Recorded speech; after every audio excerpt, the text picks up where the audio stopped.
Nous allons reprendre notre discussion avec Madame Bugeaud et je vais commencer par lui demander de nous expliquer ce qu'est l'initiative citoyenne française. Alors, l'initiative citoyenne est d'origine européenne, pas française. C'est issu de l'article 11-4 du traité sur l'Union européenne qui a été mis en application par un règlement du 16 février 2011. Cette initiative, en fait, signifie que des citoyens peuvent être à l'origine d'une initiative de loi européenne sous réserve de respecter certaines conditions très restrictives. Les conditions, c'est réunir 1 million de citoyens en âge de voter dans un délai d'1 an, issus d'au moins 7 pays différents, avec un nombre minimal de signataires dans chacun des 7 pays. Il faut ajouter quand même quelque chose de très important, c'est que les organisateurs d'une telle initiative sont responsables des dommages éventuellement causés par la mise en œuvre de l'initiative. C'est à mettre en parallèle avec d'une part l'absence totale de responsabilité des lobbyistes dans l'exercice de leurs activités et d'autre part avec l'immunité totale qui est accordée au personnel du mécanisme européen de stabilité qui a été voté en 2012, lequel est tout à fait absolument indépendant de tout vote populaire. Alors, en quoi cette initiative est-elle un leurre? Est-ce que vous pourriez nous illustrer cela par des exemples français? Alors, cette initiative populaire a été présentée comme une grande avancée démocratique. Mais en réalité, on s'aperçoit dans les faits que c'est un leurre. Pourquoi? D'une part, les conditions sont très restrictives, c'est-à-dire que beaucoup d'initiatives sont déposées mais n'arrivent pas à réunir toutes les conditions. Donc, elles tombent en désuétude.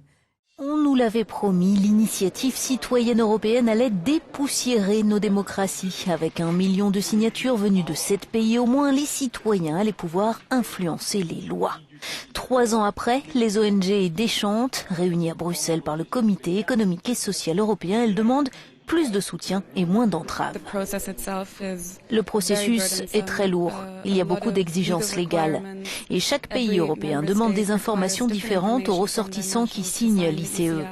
C'est comme mener 28 campagnes parallèles au lieu d'une seule. Sur 51 initiatives citoyennes lancées en 3 ans, 7 sont encore en cours, 22 ont jeté l'éponge ou n'ont pas réuni assez de signatures, 20 ne remplissaient pas les conditions et 2 ont reçu une réponse mais sans que cela aboutisse à un changement de législation. Et d'autre part, la Commission, en vertu de l'article 4-2 du règlement de 2011, garde un certain pouvoir discrétionnaire, sous réserve de motiver sa décision, pour ne pas transcrire en proposition de loi l'initiative citoyenne déposée. On est bien sûr attentif à des initiatives des citoyens et on essaye de changer, ou dans la mesure du possible, les règles qui ne satisfaisent pas les citoyens. Mais il n'y a pas une obligation de la Commission, en fait, de prendre des mesures législatives. Alors, 2 initiatives actuellement ont réussi le barrage. Le premier barrage, celui des conditions restrictives, mais n'ont jamais passé celui du pouvoir discrétionnaire de la Commission. Une première mobilisation a été rejetée le dernier jour de la Commission Barroso. Cette mobilisation réunissait 2 millions de personnes et cette initiative s'appelait « Un de nous ». Elle demandait l'arrêt du financement public européen des pratiques impliquant la destruction volontaire de vie humaine avant la naissance. C'est tout ce qui est recherche sur l'embryon humain.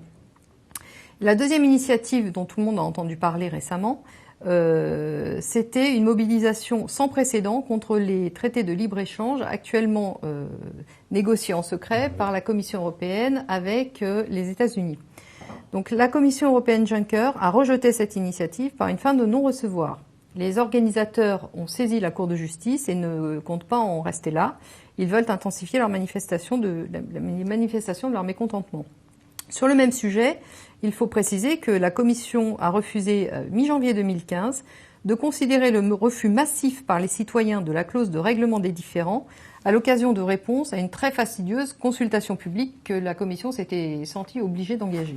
Cecilia Malmström a été un peu plus évasive sur l'accord de libre-échange qui se négocie avec les États-Unis. Il n'est plus question de supprimer du texte les tribunaux d'arbitrage qui permettent aux entreprises de poursuivre les États, mais plutôt d'éviter les abus. Réaction mitigée de cet élu de gauche. Ce que j'ai trouvé décevant, bien que je ne veuille pas l'accuser d'être sourde au public, c'est que dans ses réponses, elle n'est pas vraiment fait écho aux inquiétudes exprimées hors de cette institution concernant beaucoup de choses qui touchent au commerce. Alors, pourriez-vous me dire si les groupes de pression dans la fabrication du droit dans l'Union européenne et les groupes de pression émanant des juges nationaux sont aussi puissants les uns que les autres? Et pourquoi? Alors, il faut commencer par rappeler que les institutions européennes, dont le Parlement fait partie, ont pour mission de mettre en œuvre les traités européens. Oui. Ces traités sont des traités de libre-échange entièrement tournés vers le commerce. Ce ne sont pas des traités de vivre ensemble. Alors, les institutions européennes, par construction, ne sont pas le lieu naturel pour défendre les positions du citoyen, du contribuable ou du consommateur. Bruxelles est le lieu où l'on défend les flux marchands et non pas l'organisation de la vie en commun. Oui. À titre d'illustration, un événement très récent, la commissaire européenne au commerce, Madame Malmström, vient d'intégrer dans l'équipe des négociateurs des traités de l'Union européenne, des traités de libre-échange avec les États-Unis, un ancien de Procter & Gamble, qui est un fondateur d'un lobby très puissant qui milite depuis des lustres pour le marché transatlantique, le marché unique, Union européenne et Amérique du Nord. Donc on voit la proximité naturelle qui existe entre les institutions européennes, en particulier la Commission, mais le Parlement n'a pas d'autre choix. Il est là, sa mission, c'est de mettre en œuvre les traités. Le problème, c'est que le lobbying n'est plus tant le fait d'experts que de ce que j'appellerais des tueurs à gages. Les lobbyistes ne sont plus nécessairement experts de telle ou telle question. Ils sont payés par leurs clients pour parvenir à des fins bien précises. Ce qui rend ces tueurs à gages très efficaces, c'est que beaucoup d'entre eux sont des adeptes du pantouflage. C'est-à-dire que ce sont des gens qui travaillaient auparavant dans le secteur public, qui l'ont quitté et qui ont été embauchés par les entreprises dont ils étaient chargés de traiter les dossiers lorsqu'ils étaient dans l'administration. C'est de là que vient la corruption. Elle vient d'un mélange entre l'argent, les lobbyistes et les législateurs. C'est la racine même du problème de la corruption.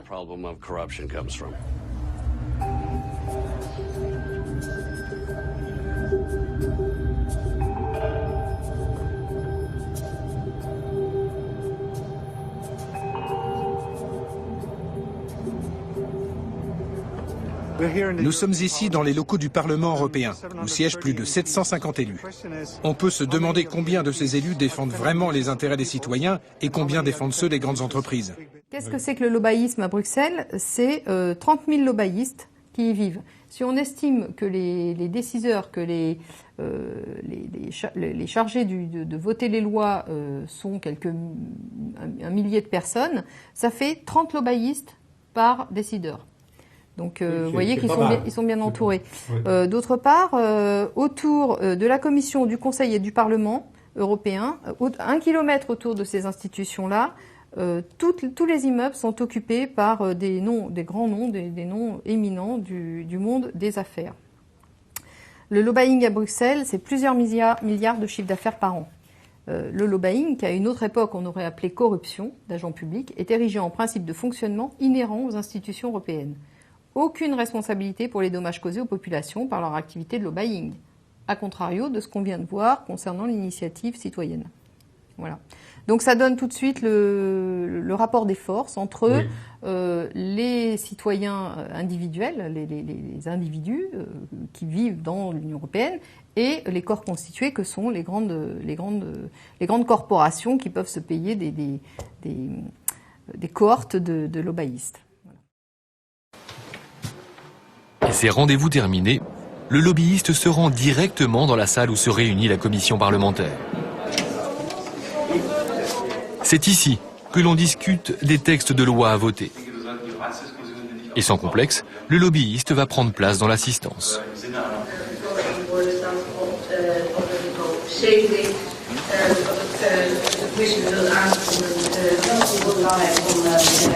Vous êtes assis à la place d'un député? Non, je suis assis à la place qui est réservée aux lobbyistes, aux consultants qui peuvent assister aux travaux des commissions parlementaires.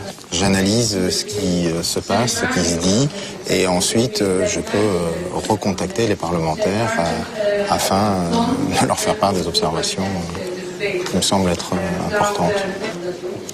À Bruxelles, donc, impossible d'échapper aux lobbyistes. En réalité, aujourd'hui, le Parlement européen est encerclé. Des cabinets de lobbying venus du monde entier se sont installés dans les immeubles alentours. Ils représentent tous les grands secteurs de l'économie. Et tous tentent d'influer sur le Parlement. Clabousse, le Parlement européen, plusieurs députés ont accepté des pots de vin pour modifier les textes de loi, pour faire voter des amendements. Ils ont été en fait piégés par des journalistes. On va retrouver François Baudonnet dans un instant sur place. D'abord les faits, reportage réalisé avec Bertrand Catrice. Lorsqu'ils votent un texte, combien sont-ils à le faire pour de l'argent? Depuis que des députés se sont fait piéger par des journalistes du Sunday Times, la question taraude l'hémicycle européen.